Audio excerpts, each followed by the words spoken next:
Oh, look at this. Wow. Jesus. That is ridiculous. Hi, Sea Emperor.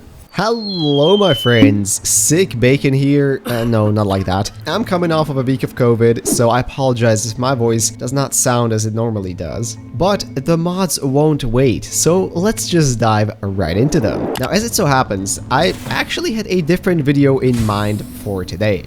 I've seen a couple of messages, and it seems that a very particular mod will soon be getting a gargantuan update, you could say. But let's get to the topic at hand. What was I doing again? Right, so we all know exploration in this game can be freaking scary and can be freaking dangerous. Now, normally the scan room can help with that a little bit.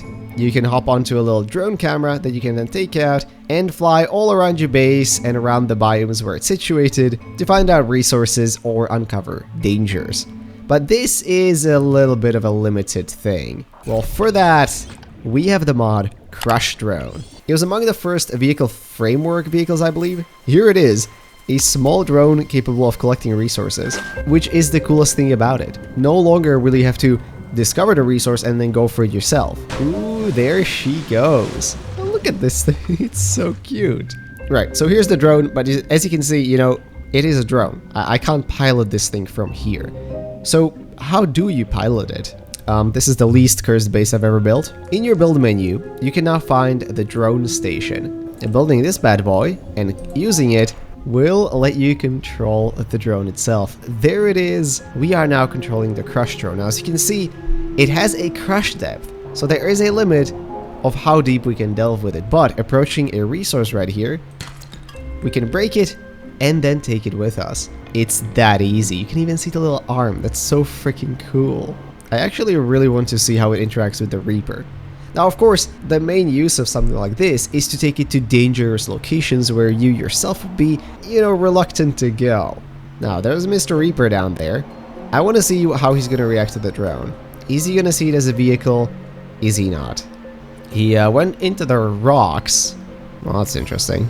Oh boy. Okay, he's attacking the vehicle. And he did do a fair amount of damage, but the thing is, even if my drone gets destroyed, of course it's just a drone. You can always build another one, and especially if you're playing on a hardcore and you know you don't want to die, this could be something to look into. But now I know what you're thinking, but nowadays you're collecting everything off of resource deposits anyways, so this thing can't break those, so what's the point? Well, do I have something for you? This is the Drill Arm mod, and in theory it should work for every vehicle framework vehicle. In options, you can go down to mods, and then if you scroll all the way down, you can see Force Arms compatibility. This makes it so that literally every vehicle from the vehicle framework lineup can take extra Pronsu drill arms. Let me show you, it's freaking crazy. So here's a nice little moon pool for us. So here we go, let's see how this works.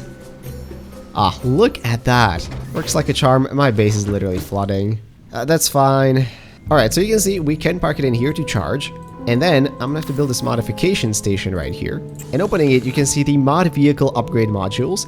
And here you have the depth modules. And perhaps more importantly, the drill arm module. Alright, so here's my little friendly Wally drone.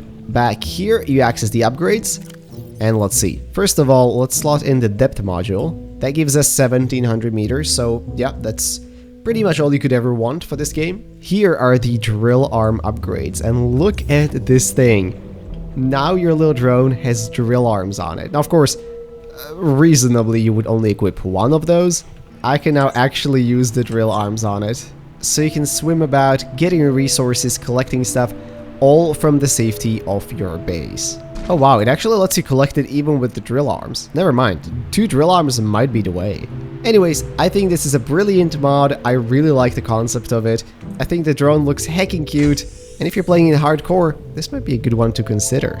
Now, I have brought you here into the Grand Reef to look at a couple of new creature variants. These are Buddy's creature variants, and it's honestly a pretty simple mod that adds a couple of extra creature variations into the game. The Pastel Array, look at this thing. So it's your classic array, but with a lot more purple and pink, and I actually really like the color combinations. I like the dots on the belly.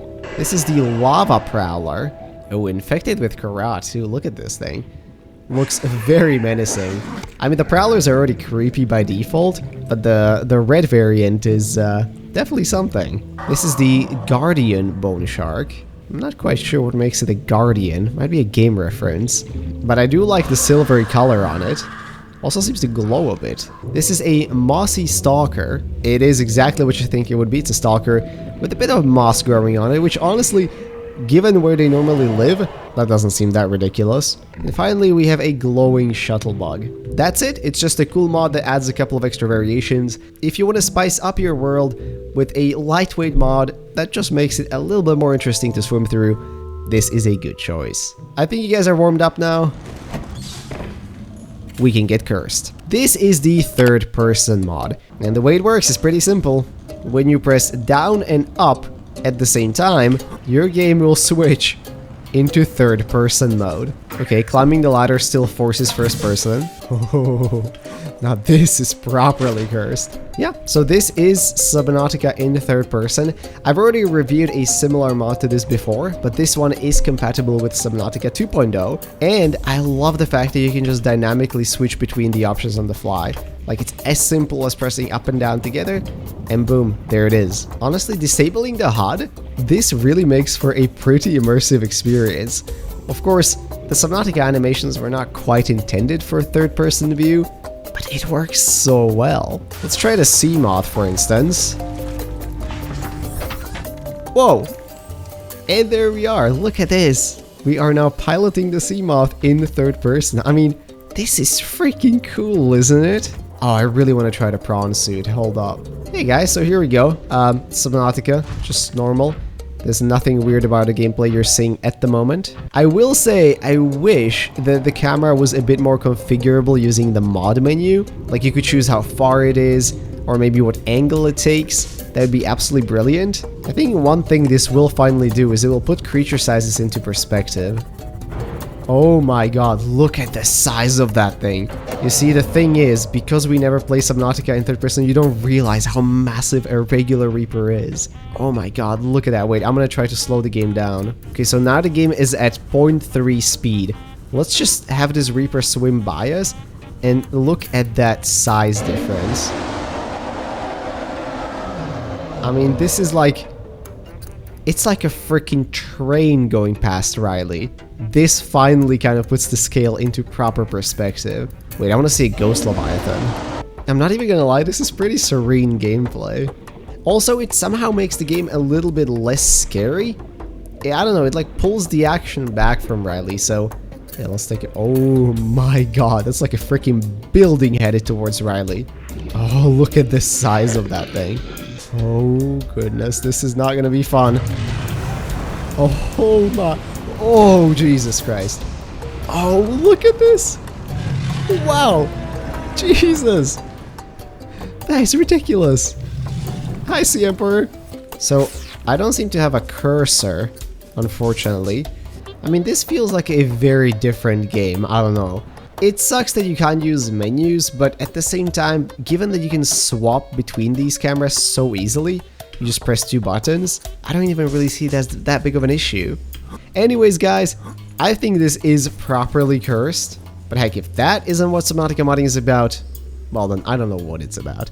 But with that, that's the end of the video, so I really hope you guys enjoyed, and if you did, maybe consider leaving a like, commenting, or subscribing. All those would be very much appreciated.